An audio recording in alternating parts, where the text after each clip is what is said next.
Harrison Price for Friday, February 27th, 2026. We're a presentation of Bet365 coming to you from the Nation Network studio here at the historic Wall Center. Matt Harris with Blake Price.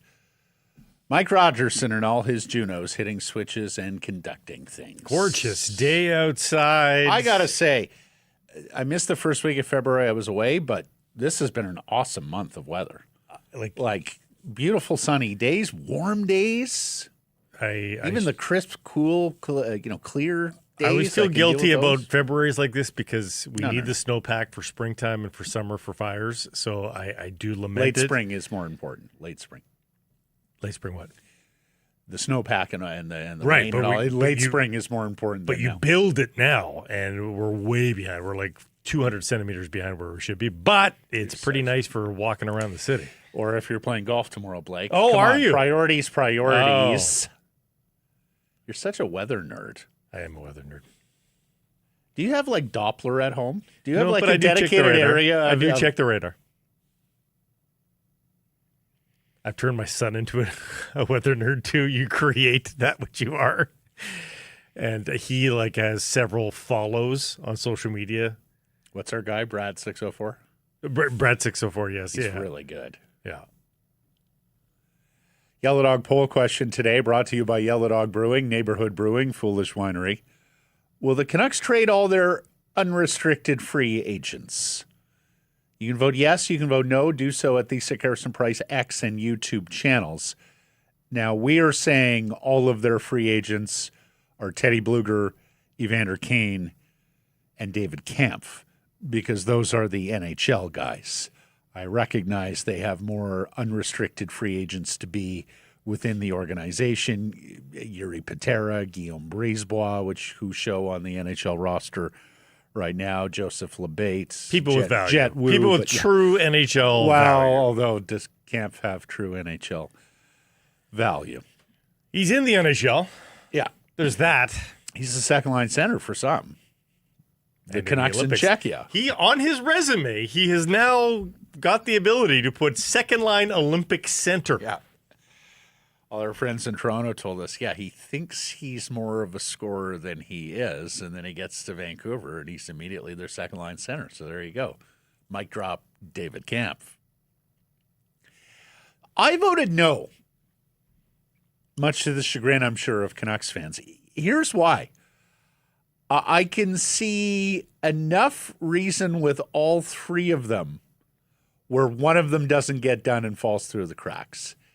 In the case of Evander Kane, needless to say, he is not going to be everybody's cup of tea.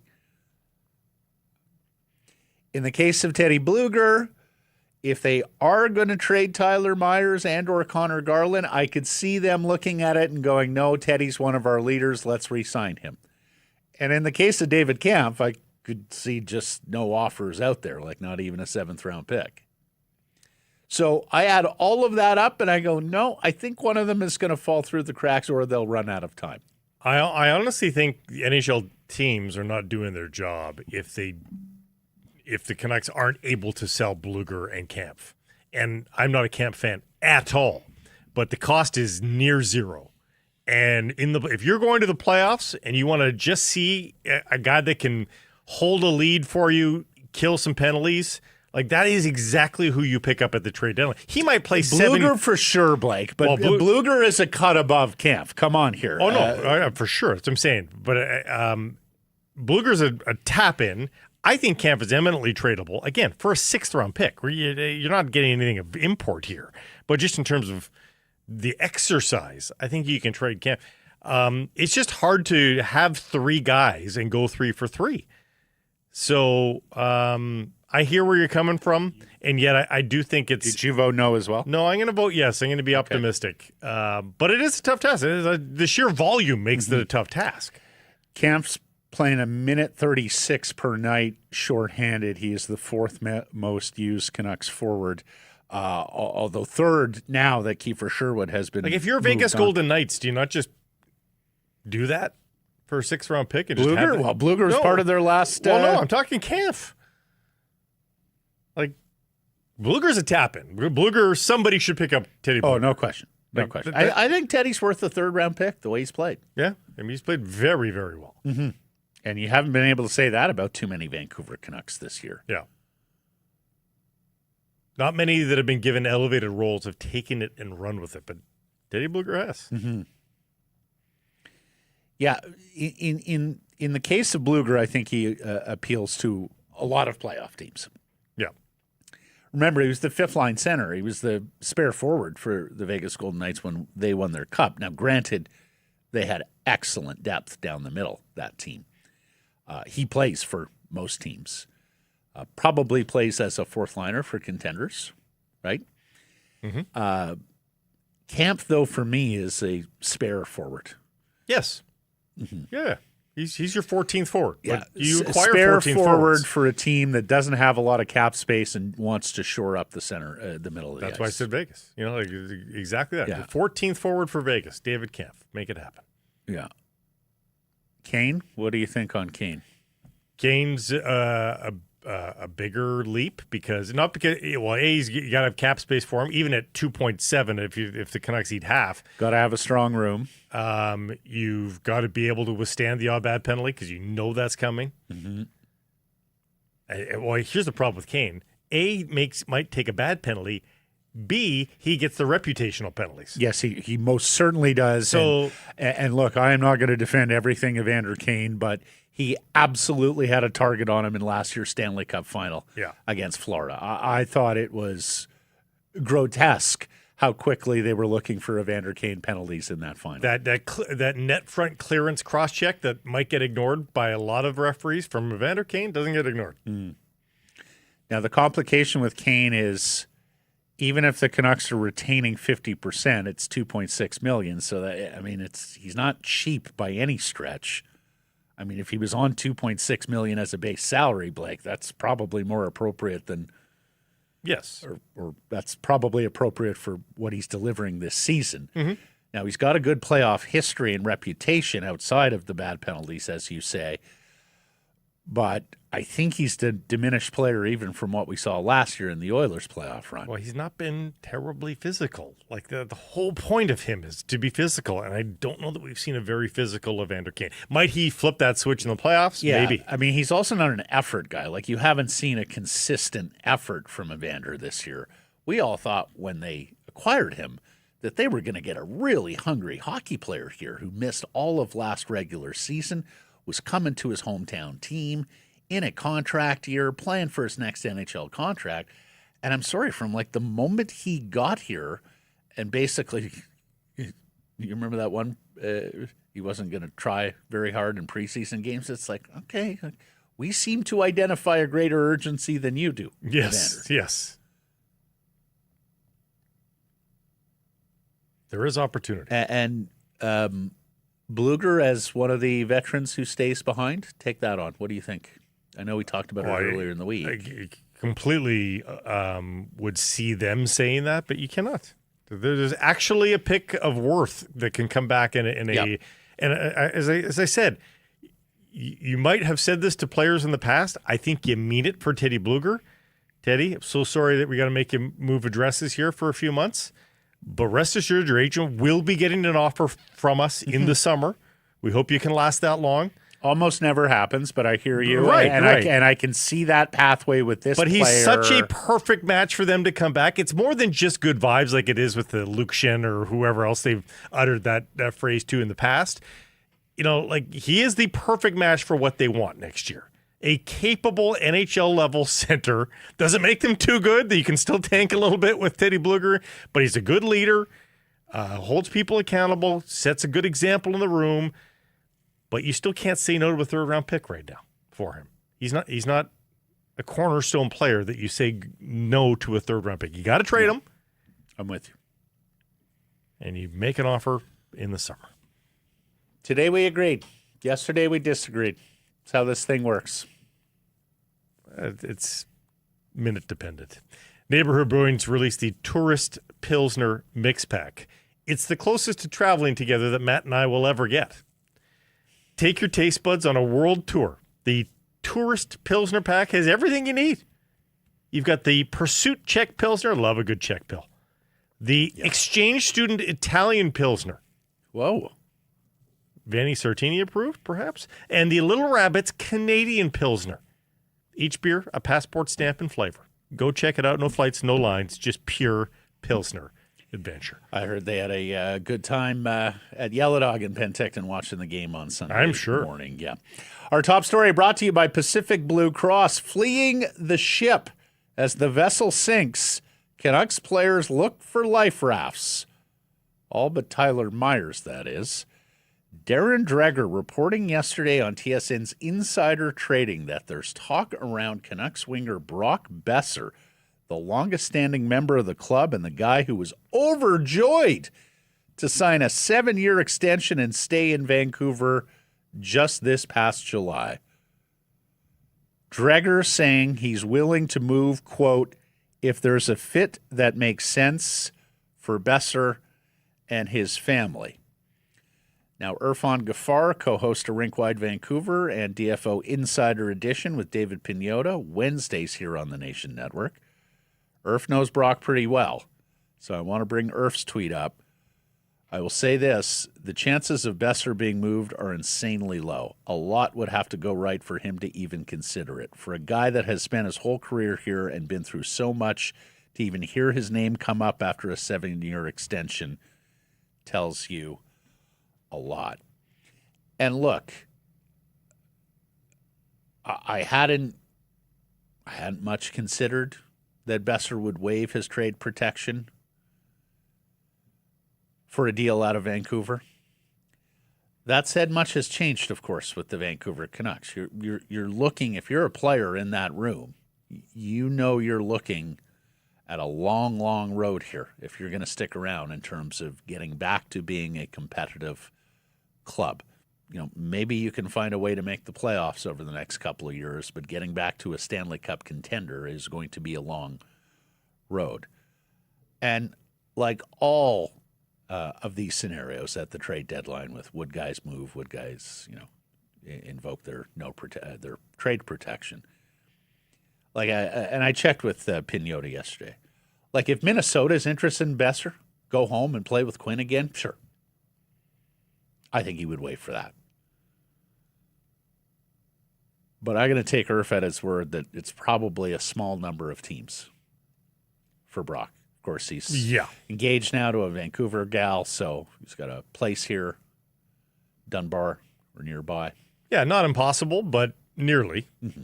It's going to have to be absolutely, and that's why, the quantity of moves for the Vancouver Canucks, this is away from the UFAs now, quantity of moves is going to be hard because there's a lot of extenuating circumstances for a lot of the possible players, whether it's no move clauses, whether it's a guy like Connor Garland, who is not super cheap at $6 million for what he gives you. So, one, maybe two of those moves, but you're not going to see three. I have a follower here, and shout out Lahi. Over under 3.5 trades by the deadline, Blake. Total trades? I think that's the perfect number. Yeah. 3.5, I think, is the perfect total to set. From here to the... I want to say over, but it wouldn't surprise me if it's under. Yeah, if it's under, it's 3. I think it's possible that they get to 4.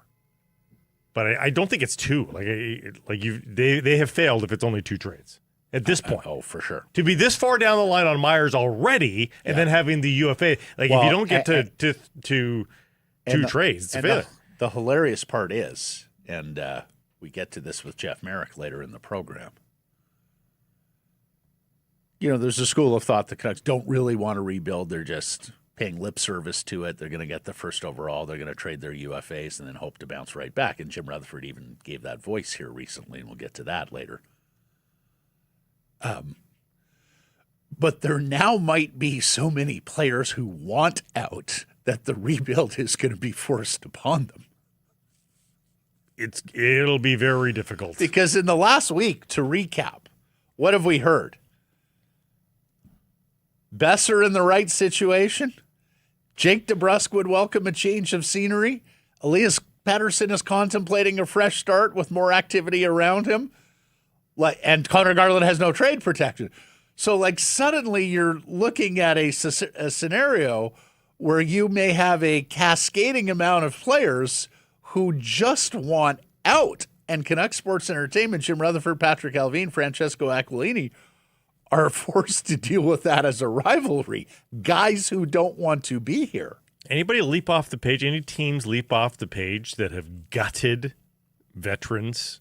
I won't say star, I'd but have to look. Established players. I'm just looking through the logos on the stands now. Maybe that original Rangers, but there's still people left over from that. You're talking about their first letter? Yeah, the first letter. Yeah, letter number 1. First letter to the Corinthians, to the Rangers fans. So this Besser news comes on the heels of reports that Jake DeBrusk would welcome a change of scenery. As we mentioned, Paterson contemplated, and of course, Evander Kane is desperate to bolt his hometown team, get to a contender. His agent has been out there looking for a trade for some time. Now, the Canucks, have they gotten on the ice here yet? Have you seen the Canucks are about to hit practice here. Tyler Myers' watch, of course, is on. Dreger and Chris Johnson say it's not dead yet, but the longer this goes, the more unlikely he is to accept a trade to Detroit for a second-round pick. One has to wonder when Stevie Y pulls that offer off the table, gets on with Plan B. He is going to make the trip to Seattle tomorrow, Myers, for the game against the Kraken. Whether he plays or not is to be Farhan determined. has interesting input on this. He says what's clear is they're not pressuring him to waive or use the summer as leverage. They want it to work for both sides and for Myers to feel good about any potential move. Well, and that's appropriate, but that doesn't mean you don't get down to being ruthless on July 1st. And that's when his no-move clause goes to a 12-team no-trade list. So suddenly you can move him to 19 different places without his permission. And he knows that. He absolutely knows that. That's not a secret. So No. He's making an educated decision. Yep. He's hoping that someone over the next week that's a more desirable market or team than Detroit steps up. Maybe he greenlights that. Or after the season before July 1st. Somewhat related news. If you want to make a connection, Elliot Friedman, because this is one of the teams that's been rumored to be interested in Tyler Myers. And they don't need to do this to get Tyler Myers, but this certainly helps. The Dallas Stars are declaring Tyler Seguin out for the rest of the season and playoffs. Yes, so they have cap space now. So they get full cap relief heading into the trade deadline now for Tyler Seguin. Okay, so Myers is not on the ice at Rogers Arena. Everybody else is accounted for. And this tracks to what and we saw so at that- Dyson Ice last night. Well, yeah, and Myers was at Dyson Ice last night, the Canucks annual fundraiser with season ticket members and sponsors. But he did not take the team photo, which was notable. Yeah. It is. I mean, No, it is. You're there and you're not going to get up on stage for the rest of your teammate. And I'm not saying it was his call. It might have been in conjunction with PR. And I'm not criticizing. To me, it would. So it underlines to me Tyler Myers going, I don't think that should be my last moment with the team. yeah, the twirl pregame warm-up, I think, is what he wants it to be. Yeah. Look, I think at this stage now it's clear that Tyler Myers is going to be held out, though. Yeah, I mean, I would guess. I mean, if he's not on the ice at practice, that tells me they're not even risking him getting hurt by a stray puck a la Philip Hedl or any kind of injury or ailment that could crop up during a practice session. The only thing I would say is this, I mean, unless if all the interest disappears. Unless there's no final word yet on the Detroit matter, and they're like, okay, well, we're going to hold you out until we get a definitive thumbs up or thumbs down. Yeah, and they could. I mean, tomorrow night is the third last game. Three games left before they could just hold him out for 3 more games, and if no trade comes to pass, you're right back in the lineup, and you're a Vancouver Canuck again. Yeah, exactly, for sure. Why wouldn't you be? So that could be a path. Mm-hmm. And it's a favor to Tyler Myers because he's going to remain healthy, and it's a favor to the acquiring team.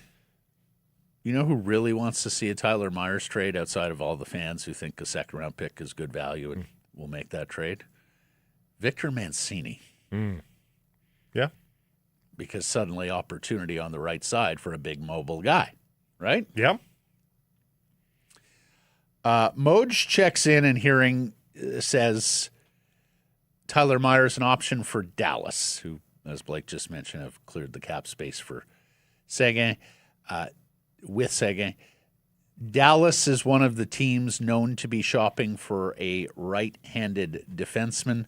The others in that boat are San Jose, Utah, although David Piniota tells the Mammoth are not in on Myers, and then Boston and Buffalo outside of Detroit in the Eastern Conference. Moj also saying Colorado is not a party to the Myers business. Of course, Colorado cleared some cap space earlier this week by sending Sam Girard to Pittsburgh for Kulak, right? Yeah. Yes. Anyways, Boston, we should also mention, and look, I don't think Tyler Myers is going to fetch a first-round pick, but Dave Piniota told us yesterday, Boston is eager to do something. Matthew Poitras, their centerman who exploded onto the scene last year, got hurt and hasn't quite recaptured available. Boston also has 2 first-round picks. They have the Leafs' first-round pick and they have their own. And there's a radio report in Boston that those picks are burning holes in Don Sweeney's pocket, and there's an expectation they're going to use one of those picks, and likely their own domestic pick because it's lower in the first round, to acquire something by the deadline. Matt, what should be encouraging per that 3.5 over-under is Chris Johnson of TSN, both Insider Trading and another appearance, has used the phrase, everything in the league is going through the Canucks right now. So there is opportunity here. Canucks management is right now the focus of attention for most of the acquiring teams. What can they get across the finish line? Everything in the league, everybody's first call seemingly right now is going to the Vancouver Canucks right now to acquire talent. I'm surprised to hear it would be them and not St. Louis. I mean, it's probably. St. Louis is shopping 2 frontline centermen, a frontline winger. But that's the problem, is the cost there, right? Like, Canucks have more traditional deadline moves to make. No, but the Canucks UFAs are not great shakes here. No, like it's not like they're sitting there with a Rantanen level UFA. But they've also got non-UFA talent that is far more affordable. You know, like Canucks aren't going to be asking for sun, moon, and stars for Jake DeBrusk. They're certainly not asking for sun, moon, and stars for Tyler Myers or Drew O'Connor. Like you can improve your team without blowing the bank. Yeah.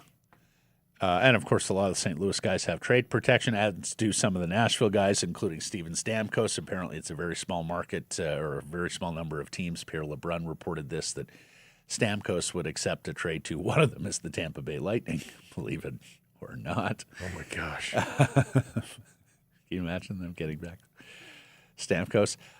The other thing that we should say is there are now reports out of Toronto that the Leafs are going to be a seller. We had talked about it earlier in the week that right now you're looking at a group of like 6 confirmed sellers in the NHL. You have the Canucks, you have the Blues, you have the Predators, you have Calgary, you have the Rangers, and there's one more. But we also mentioned that there was a big group of teams that could soon join the ranks of sellers, certainly by next Friday, depending on how they fare here in their games that are ongoing. It sounds like the Leafs have decided to join those ranks. You got other teams like Winnipeg, New Jersey, Ottawa. There are a number of teams out there that could well be sellers by the time Next Friday rolls around, so Vancouver, Calgary, Toronto, New York, St. Louis, Nashville. Yeah, I think that's it in terms of confirmed or declare sellers. I guess Toronto isn't quite either of those things, although most seem to now think they will absolutely be a seller by the time next Friday rolls around, if not sooner. All the more reason to maybe, if you're waffling on a deal, if you're Canucks management, take the deal. There's more sellers coming. Don't let it. Yeah. Don't No, I let think it so. crowd the market. Right. Now, I think San Jose really does want to make the playoffs. They traded for Kiefer Sherman, and funny, no contract extension there, and there's now some rumblings about could he get Rantanen moved on by next Friday's deadline if they can't come to terms. Kings are dreadful, but they do want to give Anze Kopitar a last opportunity to compete for a Stanley Cup. Flyers got a big win last night against the Rangers. They had played on Wednesday and lost that one. I'm not sure if Florida's going to sell off. I think that's more just a let the chips drop, and if we do happen to miss the playoffs this year when we've missed Tkachuk and we've missed Barkov, so be it. We'll be reloaded.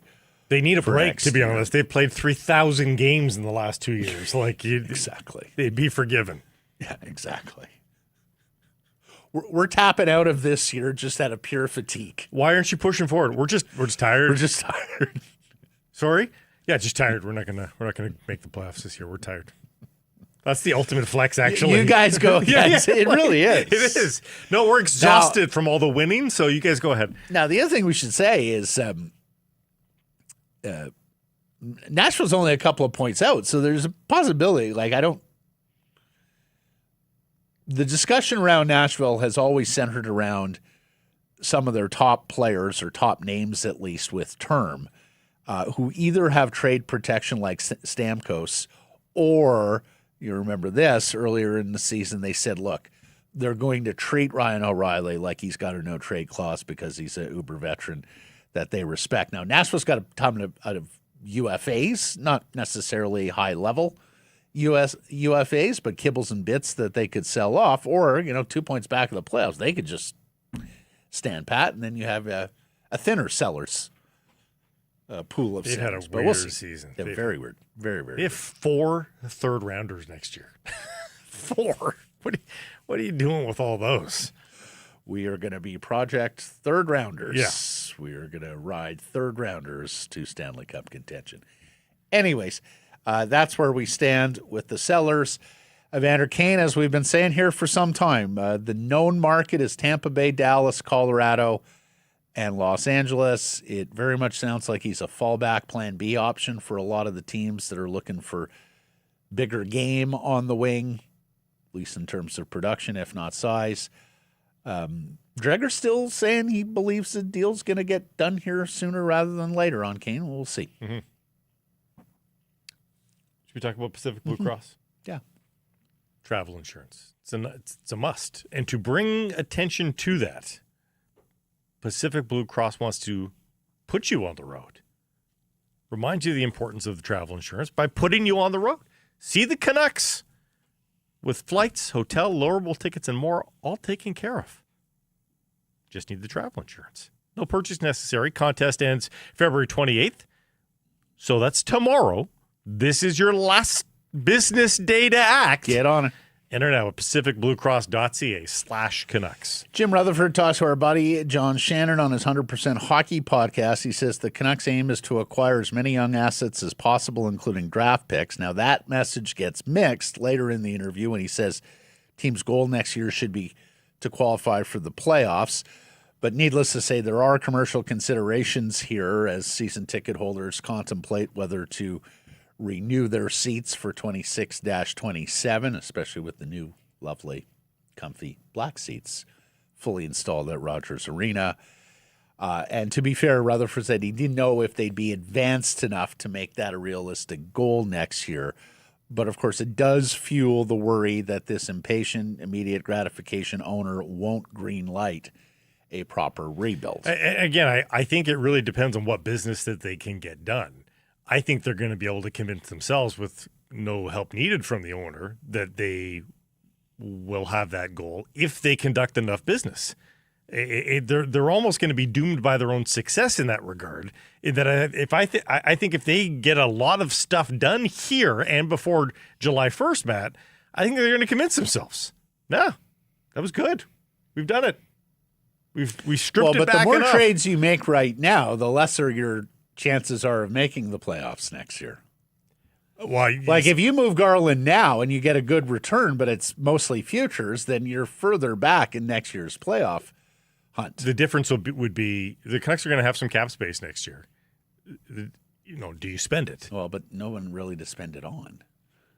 Like it's not a great free agent market. Like Alex Tuch is the best free agent right now, and look, he's got married a Vancouver girl. Yeah. So the question is, if you sell DeBrusk and pick up Tuch, are you moving forward? And you could make the argument that you are actually. Okay, let me give you a scenario since you continue to talk about how they are going to want to bounce right back up.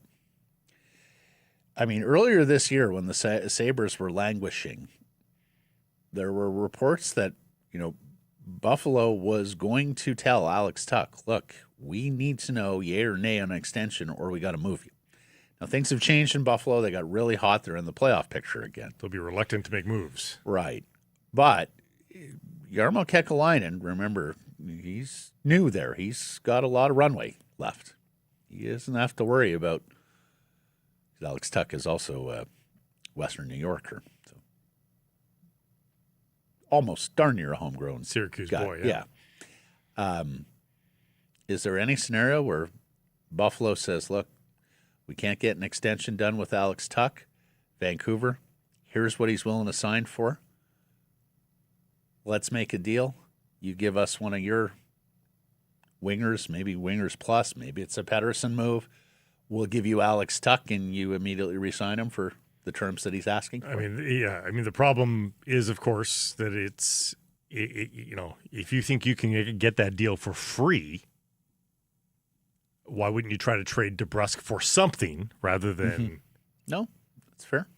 For Alex Tuch? You're not that desperate for Alex Tuch, I guess is my point. Rutherford says there's a short list of players they won't trade, and one of them is Philip Hronek, who he says is likely to be the Canucks' next captain. Quote, he's been our best player this year. He's a number one defenseman. He's a heart and soul guy. And, as bad a year as the Canucks have had, Philip Hronek has been extremely good. And all that is very fair. Interesting comments on Elias Pettersson. And let's bring that graphic up here, Mike. Yes, for those of you on visual platforms who can read that. Rutherford says he has played better than given credit for this year with the Canucks. I love how Jimmy always says with the Canucks, as though, Yeah. He doesn't say us. He's still says a Penguin. With the Canucks. I know. I think he's worked very hard at his two-way game. A guy in his position we'd like to see do more on the offensive side, but to his credit, he's worked at it. And it's, if somebody just made a great offer, we'd have to look at it, but it's not a guy that we feel that we have to get out of here and shop. He's a young guy. His offense can still come back. I think it will. He's a very skilled guy. So we'll see where that goes. He's actually not a young guy anymore, would be one of my responses to that. And later in the conversation, when asked if the untouchable list, when asked if he would endorse Paterson as a cornerstone piece, Rutherford said, no, I don't think I need to say that at this point. And then went on and said if somebody made a great offer, we'd have to look at it. Anyways, interesting stuff there from the Canucks president of hockey operations. On 100% hockey. I just a word out there for Jim Rutherford. There are local podcasts as well. Yeah, he loves his Toronto media, Jimmy. He always did. You are welcome to join local media that covers you every day, Jim. Questions might be a little different, though, must say, Jim. No, he loves his Toronto media. He always did. Like the word on Rutherford when he was managing in Carolina is he was just so jealous of the attention that real hockey markets got, and so he was very available to a lot of Toronto media for years and years and years. And still is, apparently. Yeah, because nobody wanted to talk to him about the team down there other than the two beat writers. The only TV, radio, or podcast availability he's granted is to the rights holder. Interesting. Rutherford said Hughes and Miller were the engines that drove the team, and they weren't going to rebuild while they were still here. That's appropriate. I get that. And he also says he's worried about signing free agents, says there's a trend of players preferring the United States. And we've seen that, especially in those tax jurisdictions like Florida, like Nevada, like Texas, Tennessee. Look, in terms of free agents being attracted to Vancouver, and particularly before, Dhaliwal goes in June and says, I talked to the agents. Nobody wants to sign and play in Vancouver. The reason why I think free agents aren't going to want to play with the Canucks right now is because of the state of the team, because of the state of the organization, because of all the losing that has happened and all the losing that will happen in the near term. It certainly has nothing to do with the city of Vancouver, the province of British Columbia, or even the tax rate here. No practice facility. Yeah, still one of the most desirable places to live the continent, if not the world over. Even with real estate down right now, you still go and tell people, oh, here's what they're asking for a 2-bedroom in Vancouver versus just about any city outside of New York and San Francisco is really, really expensive. So a new coach every 18 months. When you've got I won't even say fully functional because we're a long way from that. When you're back to having a functional organization as opposed to a dysfunctional you watch. Players will line up to play here and want to sign here, much like they did in the old days when the Canucks were really humming. No creature comforts like a practice facility. A new coach every 18 months for the last 4 coaches. This is a long trend now. Players don't want to sign up for that. That's instability. The first thing players look for is stability. Yeah. No stability here. Philip Hedl is out 4 weeks, Rutherford said, and then he added, quote, I think it's almost better that he just tries to get to 100% and take a look at where his future is going forward for next year. And good to hear that from the mouth of a Canucks decision maker, because we had been saying, look, it's not just a matter of Philip Hedl and the concussions and now this facial fracture. It should also be incumbent on the organization to ask themselves, okay, do we want to continue putting this human being in a position where there could be long-term damage to his health? So I acknowledge and admire that from Rutherford.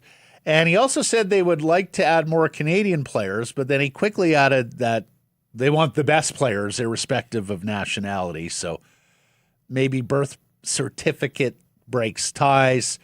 For me, I see that getting a lot of run on social media. For me, it is a big nothing burger. Context, everybody, context on that. I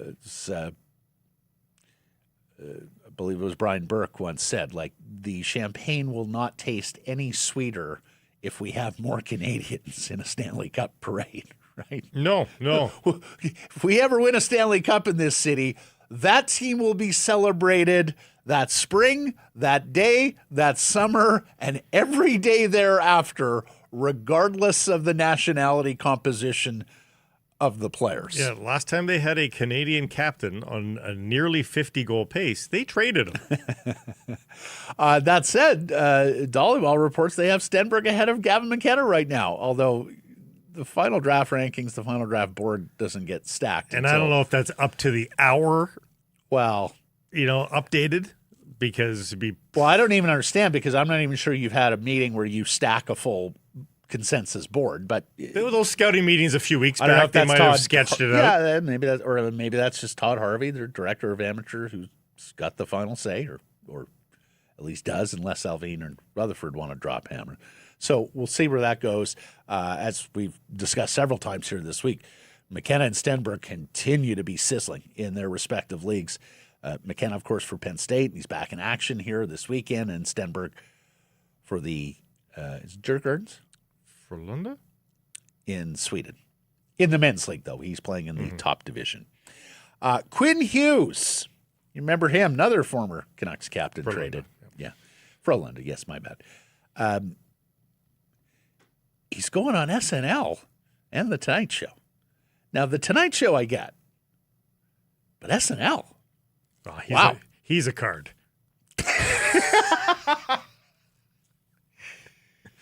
If you're not old enough to remember Wayne Gretzky hosting SNL, go check that out. Not exactly their best episode. Yeah, this is with Canadian Lorne Michaels running it, going like, "Oh boy, hockey players, really?" That would be a close call. It's particularly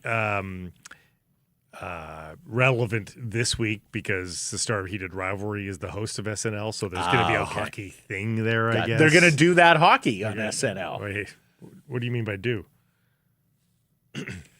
Well, was it Chance the Rapper the episode where they made fun of do that hockey? They're doing that hockey on SNL. Do has a different thing in Heated Rivalry, but yeah. Oh, okay. No. I'm just meaning, that can be a verb. I have not caught Heated Rivalry. I'm not familiar with the terminology. No. It's not. It's not Heated Rivalry specific, but check this out though, Blake. Quinn is making separate trips to New York City around Minnesota Wild games to make these appearances. He's flying there Saturday. He's going back for Minnesota's game on Sunday. Then he's going back on Monday. And I got to say, from a hockey needs better marketing, way better marketing position, I am all for getting hockey players before new audiences like this. And you can bet your bottom dollar there's a lot of people who watch The Tonight Show or SNL who have no interest or no understanding of hockey. So I think that's really, really good for the sport and for the league in terms of marketing. I am somewhat surprised from a hockey culture point of view that club games are being treated so cavalierly by American players. Here's the thing. Minnesota is the only thing they're playing for the rest of the season, most likely, seeding is, one seed, right? Is just if they host the Dallas Stars in their best of 7 or if they're the away team. The Stars and the Wild are probably not going anywhere. The Avalanche have games in hand and they're 6 points clear of the Stars and Wild. So they are going to be the 2 and 3 seeds. In what order, we'll find out. But that's the only thing. Mammoth aren't catching them. They're 14 points back. Well, and Blake, look what they're doing, too. Minnesota's won 6 in a row. Dallas won 7 in a row. Yeah. I know some people hate the new playoff format because 2 of the however many best teams in hockey are going to play in the first round. Is it 2 of 3? Yeah, it is 2 of 3, Blake.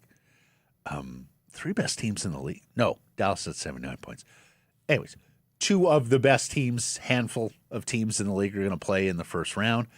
I get that from a fairness point of view. But as we said when they changed this playoff format, at least you get that series. Like, there's no guarantee you get that series in a 1 through 8 bracket that we used to deal with, right? You used to see upsets all the time. You could point forward and go, oh, my God, those 2 teams in the second round, conference semifinals, and then one of them gets upset in the first round. For me as a neutral, holy cow, Minnesota-Dallas in the first round? Yeah, I am there. All that being said, playoff format has come up a lot, particularly in the Atlantic Division here recently. I don't know why it would be embarrassing for the league to change it every 10 years, like flip-flop back and forth. Like, we've had this for a decade. Let's go back to 1v8 for a little bit. I don't think they want to flip-flop. Gary likes a bracket. He likes to be able to put a bracket up. This is very big, of course, in the United States, the NCAA basketball tournament and how it runs. Gary loves being able to put a bracket up there and say, here's what it looks like. Here's who's going to play who. Wow, but Matt, the best bracket in the world is March Madness. Mm-hmm. And that is a bracket that allows you, if you come up with the upset, allows you to advance into that slot. Mm-hmm. And that would be a lot of fun because if you do get an upset in the early rounds of the Stanley Cup playoffs, then that team stays and could end up getting a fortuitous role. So here's the dirty little secret. They always used to reseed. Maybe you don't. Yeah. Here's the dirty little secret about the March Madness bracket. CBS, the distributor, and the NCAA love Cinderella in the first round, and they love a Cinderella going through the bracket playing top teams. They don't want 4 of them, though. Yeah. They hate the idea of a number 12 versus number 8 seed in the regional final, right? Like, that's not something that does not bring in the masses. Unless it's a real down year for Duke and they're at 12. Oh, yeah. Unless you have a primary school that's seeded lower than it typically is. So anyways, yeah, I'm a little surprised at how cavalierly some of these club games are being treated by these American gold medalists coming back to North America. And so much so, got to bring up Rob Williams' tweet here. Imagine if Canada won gold. They would have partied in Milan for one night, just like here, right? They won gold in 2010 here. They went to the Roxy. They went to Roberto Luongo's crib. They partied. They said their goodbyes. Everyone went back to their club teams, and that was that. Rob, they would have partied in Milan for one night, accepted congratulations from the PM, and rejoined their teams. And he's not wrong. Nope. And the reason being, because we're accustomed to winning in Canada. The United States treated this as a once-in-a-lifetime party, probably because it was. It was the Miracle on Ice 2.0. Different political stakes. They would say stakes. 3.0 because they won in 1960. They beat the Soviets in 1960 as well, which was the first miracle that Cameras didn't catch. I believe it was played outdoors. Yes. With dress shoes. You go far back enough in Olympic history, Yeah. hockey was played outdoors. It's the damnedest thing. Looking at the and old at the photos. Summer Games. For God's That's sakes. right. It was the Summer Games at one point. Okay. We should just mention, yeah? Canucks made it official with the Lekromaki. They announced it. It had been reported, but they also just added the interesting line. Following his rehab, he will be ready for training camp in September, so they're not expecting anything untoward. That's good. Let's get to our menu today. It's brought to you by Greta, a fantastic spot to pregame or postgame. If you're going to the soccer match, for example, tomorrow, pregame, postgame, they have the outstanding menu of street food. The poutine is decadent, feeds two. They have the awesome arcade that surrounds the bar. If you're looking for a venue for your next group gathering, check out Greta. Go to gretabar.com to book your event. Greta 50 West Cordova. Let the games begin. We're going to have Jeff Merrick here and talk to Jeff about all the pertinent Vancouver Canucks trade deadline matters. Also talk to Jeff about Caleb Mahotra. He is in Brantford right now looking Jeff has been banging the Caleb Mahotra drum all season long. The beginning of the year when Caleb had sort of a late first-round grade on him, he said, you watch, Caleb Mahotra will rocket up draft rankings, and when it's all said and done, be a top 5 pick. And Blake, we have discussed it in the past. If the Canucks don't get first or second overall McKenna and Stenberg and are sitting there on the number 3 spot, could you see them taking Mahotra, the center, the positional need over Keaton Verhoff, the big right shot defenseman? Yeah, maybe. Sure can. So Jeff with the story about Caleb Mahotra later. Then we're going to come back. Jeff Paterson's going to join us live from Rogers Arena after all the particulars have spoken following Canucks practice. They're off to Seattle here for the game against the Kraken, the geographic rivals, tomorrow. So we'll talk to J-Pat live from Rogers Arena coming up. Later in the program, lots of soccer news, both Canadian men's and women's national teams. Whitecaps, of course, Canadian Derby versus TFC. BC Lions with more ticket info on the touchdown Kelowna games, big NFL trade. Plus Canada doing really, really well in basketball. Huge weekend for the Vancouver Warriors in the NLL and a big weekend for the Golden Knights in the PWHL, who kick off a 5-game homestand Sunday at the Pacific Coliseum versus the Toronto Scepters. We also never got to this a lot from last night. Riley Paterson had another 2 points. Riley Paterson is just destroying the OHL. Good on him. It's going to be, I'm presuming he's in Abbotsford, who are actually, they're playing right now. The Abbotsford Canucks are in action as we speak for some reason. This afternoon? Yeah. Oh, weird. okay. But it'll be interesting to see him next year. Time now for our Bet365 bets of the day. We both got wins yesterday. I won with Philadelphia, the Flyers, talk it, and you won with the Oilers. Just squeaking past the Kings, 8-1. LA will never beat Edmonton so long as Connor McDavid is there, huh? They've lost all those playoff series to the Oilers. And yesterday we talked about chips down game, important game. LA was chasing Edmonton, leaking some oil, no pun intended. Kings are not very good. I'm going to look at the Whitecaps match tomorrow, and there's no value on the Caps to win straight up because they own TFC. I mean, they might as well just pick up the TFC Academy and bring it here to the Lower Mainland. That's how badly they're getting owned by the Whitecaps. Thomas Muller has hit the post twice this year. He's plus 120 to score. But I'm also going to take a punt on Surrey's Jeevan Bodwal. We've talked about how Jeevan has become the apple of Jesper Sorensen's eye. He is so improved, had an amazing training camp. He's earned Sorensen's trust. He's even playing in a forward attacking midfield position, and he's plus 333 as an anytime goal scorer for the local. He's got one at home at BC Place already. Let's get another, Jeevan, plus 333 to score. It's been a while since we talked about the Canucks playing well on the road, but the truth of the matter is they still, in the big picture, played much better on the road than they have at home. So if we look at them down in Seattle tomorrow on the road, it's up to now plus 150 against a middling team in the Kraken. You're getting plus 150. Can I ask? They typically have a lot of fans in the building. Like it's not quite the Leafs or the Habs here, but it's halfway to a takeover of their building. Are you driving 3 hours to watch the Vancouver Canucks right now? This is what I'm asking. That's not home away from home. How many Canucks fans are making the trip for this one? No, it's a road game. Plus 150. This segment of presentation of Bet365. Whatever your bet, it's never ordinary at Bet365. Download the app, get in on the game, use code NATION when doing so. Must be 19 or older. Please play responsibly. Marek next, then we're back live with J-Pat.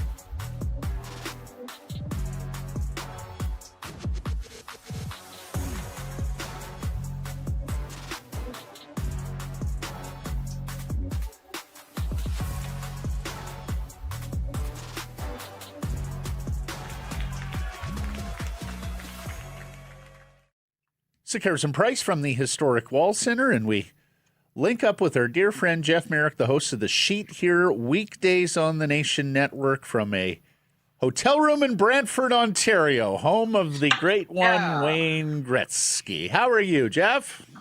I am well. Can I tell a really quick Walter Gretzky story if we have time? It'll take sure. just 60 seconds. So a good buddy of mine who lives here plays men's league every Tuesday night, and this is a number of years ago when Walter was still with us, because Walter would be sort of known to show up at various hockey rinks just to hang out, watch the kids, and be Walter Gretzky, Canada's hockey dad. And he said there was one night they're playing like the dreaded 10:30 start, and they're getting blown out in the first period, and he said out of nowhere, Walter Gretzky walks on the bench and says, "You guys suck. You need a coach. I'm coaching you the rest of the way." And so for the rest of the game, Walter Gretzky coached his men's league team. They still lost, but they have a story now for all of eternity that Walter Gretzky thought they were so bad that he needed to get on the bench for their beer league team, guys. That's right. Walter was awesome. He just lived around the rink, and at the TD Civic Center where the Bulldogs play here, there's still a chair right in the corner, right in sort of Scouts corner or Hockey Dad's corner for reserved for Walter Gretzky. I'm not Walter Gretzky, but I get where it's coming from, Jeff. As my fourth is getting close to aging out of minor hockey, I don't know what I'm going to do with my free time. I know. I think I have a younger niece, so I may just glom onto her team. But I may just jump onto benches now and see what happens. When you say you're fourth, of course, you mean you're 2009, 2010. My 2010. Your 2010. My 2010. Yeah.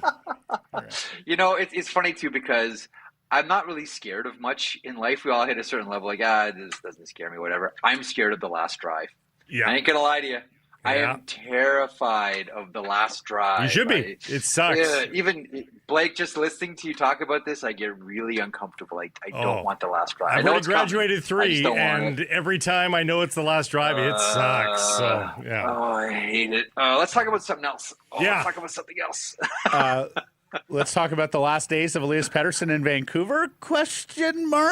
There's talk that fresh start, change of scenery, that he's thought about that, and there's renewed interest in the Canucks centerman. What do you think? So I was having a conversation with someone this morning. Let's call this person a person of influence around the National Hockey League. And again, like this is, a talk radio conversation on a Friday afternoon. Would it make some sense for the Pittsburgh Penguins? Now, we all know that Rutherford loves dealing with his old team, same as Patrick Allvin. And this would, of course, be predicated on Malkin not returning. But would, something like a Horkoff, Girard, Novak, 2 second-rounders, and Pittsburgh takes Elias Paterson, does that sound like it gets the deal done? Now, to make the money work, that means, of course, that Malkin doesn't come back and Samuel Girard doesn't come back. He actually could be part of a package going back to the Vancouver Canucks. When you look at sort of motivations from each side, it does make some sense. We have to remember one thing about Kyle Dubas. Like many other general managers before him, like he's no stranger to this, but it's really pronounced with Dubas here.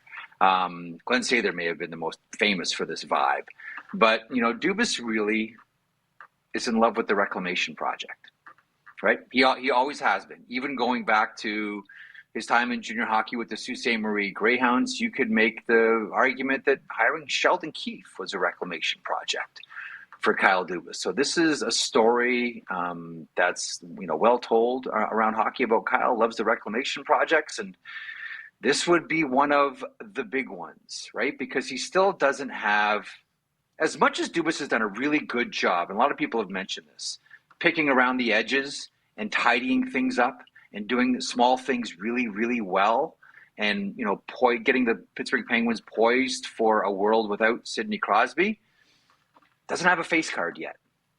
He doesn't have that deal, and he doesn't have that player. I wonder about Pittsburgh. I'll buy into it for this reason too. Couple of things. Their cap space is really interesting for next year, because I think we can assume Malkin's not coming back. Just for a bunch. Does he? Okay, well, we'll see. Yes, he would be back at reduced rate. Yeah, but they've got 3.6 buried right now with buyout history for Jack Johnson, with Matt Dumba buried in the minors. And as long as you're bringing back Malkin on reduced freight or not at all, I mean, there's $9.6 million in a room already, and you've already got $11 million right now. So there's potentially $20 million in space. Well, and he's moving out Girard to you at $5 million. They're awash in cap space right now. Like, they have as much cap space as anybody amongst playoff teams. And it's not like they have the Whopper on the horizon either, right? Right. It's not like you're the San Jose Sharks saying, okay, and we got to deal with Celebrini here too. So I know it looks like we have a ton of cap space, but really player X and maybe player Y are going to absorb it. I've had this conversation early this morning. I've been thinking about it sort of all day, and I keep talking myself into this idea that if there is a team that has the motivation and the space to do it, and again, predicated with Malkin not coming back, maybe it's the Pittsburgh Penguins here. But they could do it now if they wanted to, though. If they really wanted to bolster, they could do it now. Especially with Sid out. And when Jeff says Horkoff, he means William Horkoff, who is the son of Sean. Who is the son of Sean. He's a 6'5" forward. He was the 24th overall pick last year. He's already outperformed that draft position. 22 goals, 34 points in 33 games for Michigan, and he was excellent for the U.S. team at the World Junior Championships as well. No, sure was. I had not heard anybody draw that connection to the If only there was Penguins. a connection between the Canucks and the Penguins, then I could really see it work. Yeah, we're really straining on that one, Blake. That was the pill that goes down sideways. And let's just hammer this on the nose too. The GM in Pittsburgh, he's a stats guy. He understands the details that Elias Paterson does get done, even when he's not scoring. So that doesn't hurt the theory as well. What do you think, Jeff? Just a theory. Just a theory. We've been talking, is this the last best chance to trade Paterson for the Canucks? Do you think it could actually happen here by next Friday? Do you think it should happen here? I think this is one of those seasons where I find myself, because generally I'm cynical, right? Like this is just from, being a hockey fan since I was, 5-6 years old, and then it became my career somehow, and just being around it my whole life. I've always been sort of predisposed to cynicism, and now that's not going to happen, and no, this isn't going to happen. And generally, as a default setting, that's the correct way to be around hockey. But this season, I really do have a feeling that sort of all bets are off. Yeah. And I find it myself. Usually, there's like a couple of teams that you say that around and about, but this year, I'm prepared to be surprised. Where once upon a time, it was like, you remember when Anthony Mantha for Jacob Vrana shocked everybody? Yes, just stunned everybody.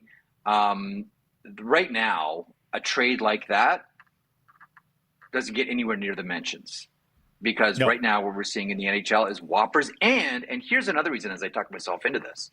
I think what teams have understood now, given what happened early in the season with, Kaprizov signing and Kyle Connor signing and Adrian Kempe signing, and of course Connor McDavid, the big one out of all this, Jack Eichel, where we thought it was going to be a summer of massive change in the NHL and superstar free agents available. Right now, it looks like Alex Tuch may be the only big one here. I think what teams are realizing now, if you want to make a significant change to your team, it has to be by trade. It has to be by trade. You're not going to be able to go shopping and really change your team profoundly in the offseason. No, with everybody getting cap space, is going to be difficult to fewer and fewer free agents, as you say. So, Elias is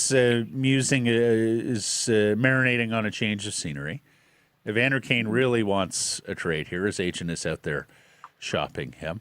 We're told that Jake DeBrusk would greenlight a trade and waive his trade protection. And then even Brock Besser's name gets brought up last night by Darren Dreger on Insider Trading that there's action on him now. What do you think it says about the Canucks, Jeff, that all these guys seemingly would be okay going elsewhere?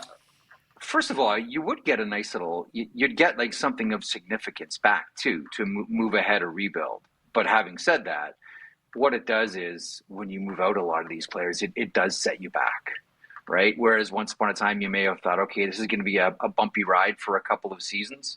Once you really start to strip this thing down, I don't know if they're going to go the path of the San Jose Sharks or the Chicago Blackhawks and take it right down to nuts and bolts.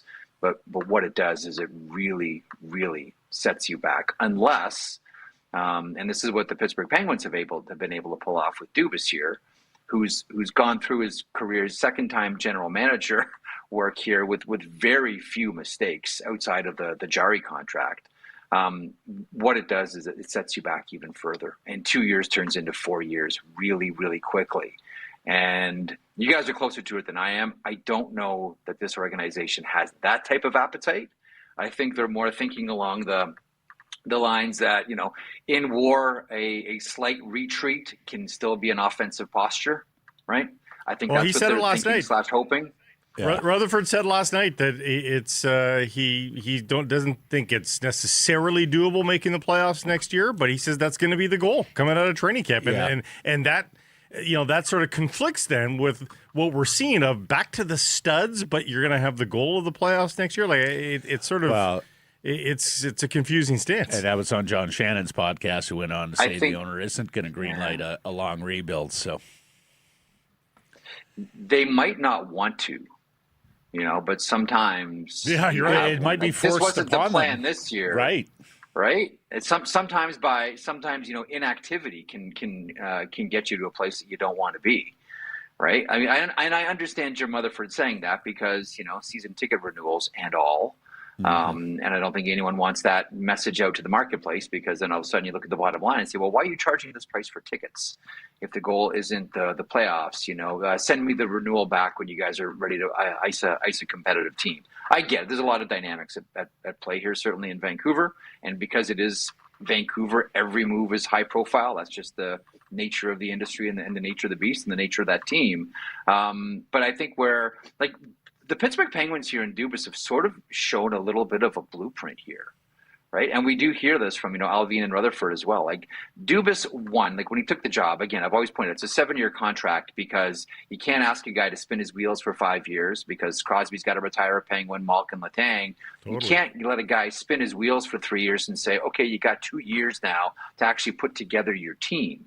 That's for all the Dubas naysayers. Like this one seemed pretty obvious. That's why there's a number 7 for Kyle Dubas's contract. And what he's done is he's gone out and, like we mentioned off the top, he's looked for young reclamation projects. Listen, I mentioned Anthony Mantha a second ago. Anthony Mantha is one of them. They tried with Cody Glass and Anthony Beauvillier and Phil Tomasino. They're trying with, maybe these guys need – Jesse Puljujärvi is another one, like guys that need a change of scenery, trying to find out if there's something still there, all the while building up the farm team, building up the prospects. So if you do get in a position – where you can hypothetically, as we discussed, entertain a move for someone like Elias Paterson, you have the bullets in the chamber. Hey, this year Igor Chinahov, he was not working in Columbus, and yes, a great one. Arrives this year and scores. Well, but let's not gloss over Mantha. He's having a hell of a year. It's 20 goals, 43 points this year for Mantha, and coming off that major injury as well. So. Good on him. No, Dubas has done a very nice job there. Nobody had them as competitive for a playoff spot this year. And, of course, he's gotten raves for his recent work, too, in terms of what he turned Tristan Jarry into after the trade with Colorado, the trade for Gerard with Colorado and adding the 2 second-round picks. Talk to me about Connor Garland fits, Jeff. Who's out there looking for wingers? Who do you think could be a potential landing spot for Connor Garland? Because he is the one forward they have with no trade protection. I've always wondered about Connor Garland in a team like the Boston Bruins. Like, he looks to me like a Boston Bruins style player. Like, I don't necessarily think that Boston is going to go take a massive swing here. And you can discuss amongst yourselves whether Connor Garland would be a massive swing. And I'm doing this just based on speculation. This is not like someone from the Bruins organization whispered, like, hey, we're going after Garland here. But I've just looked at the style of player. I know he's not huge. We get that. We all know that. But as far as having a style of play that the Bruins like and that Marco Sturm can work with, that's a team that jumps to me. And the other thing about the Boston Bruins, I know he's been a piñata for a few years. Are we giving Don Sweeney enough credit? And I don't want to deflect from the question about Connor Garland, but just as an aside, because this is where you guys live too. Like, are we giving Don Sweeney enough credit? They're way more competitive than we expected as well. I have long been a Don Sweeney fan. I have long felt him one of the best general managers in the National Hockey League, period. Now, from St. Stephen, New Brunswick, where my family came from Ireland back in 1846, yes. Same question on Brunswick. Anyway. Same question on Jake DeBrusk. It's a little more difficult. He's got trade protection. He would have to waive. All the report is that he would welcome a move somewhere else, that he didn't sign up for this, right? He thought he was joining a competitive club. What do you think? Where could you see Jake DeBrusk? So I've wondered about Jake DeBrusk at times. I think the three of us discussed this maybe about a month ago, perhaps with a team like the Edmonton Oilers, which would make some sense here. I think a lot of it depends on where they would want to use someone like Ryan Nugent-Hopkins and what they want to do, like how they want to construct a third line. I will tell you what, though, and I know it's only a couple of games, and specifically last night was a blowout, but that third line that they have with Vasily Podkolzin and Trent Frederick, and Adam Henrique, like all of a sudden, like that looks, again, it's only a couple of games, but it does look really good, and looks like Podkolzin can still play even away from Leon Draisaitl and Connor McDavid. So I think maybe a lot of it would depend on what the Oilers want to do with their third line and who they want to use to construct it and what holes that could open up top. But I've always wondered about a fit between DeBrusk and the Edmonton Oilers. Maybe Podkolzin for DeBrusk? No? Bring him home? Sure that I can see. Not sure that I can see that one. Although, I'll tell you what, like, listen, Leon Draisaitl loves playing with Podkolzin. That story is well told.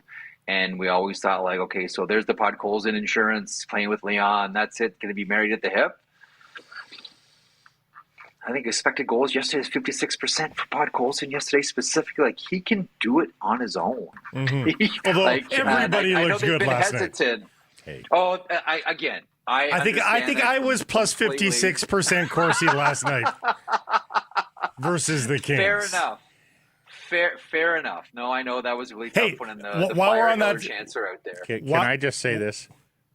Yeah. Leon Draisaitl loves playing with Vasily Podkolzin. You have no idea how that sentence lands in Vancouver. Yeah, exactly. Sorry. Like a shotgun to the skin. While we're on the topic, though, balls and strikes. I'm just calling balls and strikes. While we're on the topic, the LA Kings look pretty damn desperate right now, don't they? They need some help, like, or they just say we're not doing it this year, and we're not going to invest in this year. Normally, yes. Blake, normally, yes. The wild card here is I don't think that the Los Angeles Kings want Kopitar's career to end on game 82. Right. I don't think they want this to be, Trevor Linden and the Vancouver Canucks playing the Calgary Flames, and again, sending all the Flames out to shake his hand for being one of the best pros and for all of his work as the last president of the Players Association. I don't think LA wants that. I think that was part of the motivation, certainly for the Panarin trade, is like, we need goals here, and we want Kopitar's career to end in the playoffs and not the regular season. But so, Blake, to your point, normally I'm with you 100%. Sometimes you just got to know when it's not there. But I can't see. I cannot see. They got to buy somebody. The Los Angeles Kings. Well, they need goals, right? Like, if the Fiala injury. Do they ever? Oh my God, they needed goals before Fiala. Yeah. Let's move on here because Jeff's only got so much time today. We want to get to a few other things. So at the time we're recording this on Friday morning, it is still unknown on what Tyler Myers is going to decide, but the offer is confirmed by insiders, a second-round pick from the Detroit Red Wings to Vancouver for Myers. Yeah. Is that good return? Would you be happy with that? I'd be happy with that. I'm fine with that one. I have no problem. I don't think that there's a first rounder that's out there for Tyler Myers. But yeah, absolutely. That one makes some sense. And again, like we've been talking about with the Detroit Red Wings for a while now, I think Yzerman wants a top 6 forward and one top 4D. And if it doesn't work out here with Vancouver and Tyler Myers, I don't think that stops them. They're in the conversation for Quinn Hughes. They're in the conversation for Raz Anderson. In the conversation, of course, now for Tyler Myers. I don't think this dissuades them whatsoever from looking for their top 4D. Yeah, and it may not dissuade the Canucks either. Dallas, San Jose, Buffalo, Boston. There's a number of teams out there also looking for right shot defense. A super high third's got to be okay too. It's a big league, but just as soon wait till July 1st where you can deal with a broader marketplace than go high third right now. I wonder what I do wonder what the here's another thing too. Like, we all understand that the situation with Tyler Myers and how specific it is for his family. Players watch this, right? Like, players watch things like this, and everybody understands what Tyler Myers is going through right now.